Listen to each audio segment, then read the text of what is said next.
I had a bit of a snafu with my trail cam and I found a solution.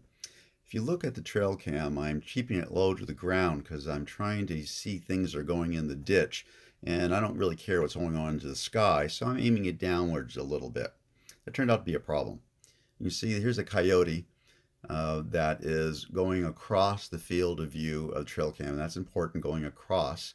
As you see, it's just about ready to trigger, and we're going to see the infrared light from the trail cam with the infrared camera we're viewing right now. And again, the coyote went across the trail cam, and this is the view from that trail cam. Again, watch, he went across that trail cam.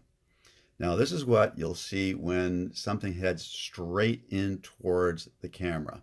Notice that this coyote is still within the frame of view. It doesn't get much closer than that right now. Remember, the trail cam had been aimed downward just a little bit. I was thinking that there was enough of a sensor in the vertical axis that could take anything that close into account. I was wrong, and we'll see about that later. But this coyote is pretty close, and he's not perfectly still, but he's staying within one of the segments of the motion detector. And then, in other words, he's not going across it, causing one segment to give way to another segment, triggering the brain of the camera to start taking a video. Now, I'm watching this, as you can see from this video, and I'm thinking I'm going to have a wonderful close-up view of this coyote. It's a beautiful animal, and I get to see what he was eating and find out why he decided to get so close. All along, notice, coyote has been in one field of view. It's just straight on to the camera, not really crossing. And that turns out to be a problem. So what kind of picture did I get? Zilch. Nada. Nothing. I got nothing. The camera did not trigger. Never saw a thing. And this is the reason why.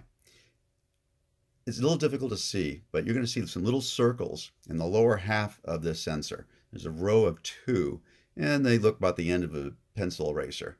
And if you just kind of make it out, now what happens is the camera is going to be focused by one of those lenses, or the sensor will be focused by one of those lenses. And when a heat source moves crossward, causing another lens to focus, now there's a change, and the sensor sees that change and triggers the camera. As it is usually about a half a second before it does that anyway. So if something going pretty fast across the camera, it's not going to see it oftentimes. This is my home sensor for alarm system. It's a little easier to see the lenses. Now it's triggering on me, not the pencil. But you will see these little square sensors on here. And notice there's two rows and nothing really at the top because it's not really figuring it's going to have to detect too much near my ceiling. And that's a clue about the other detector, where I was aiming it downward thinking that the upper part would be able to still detect.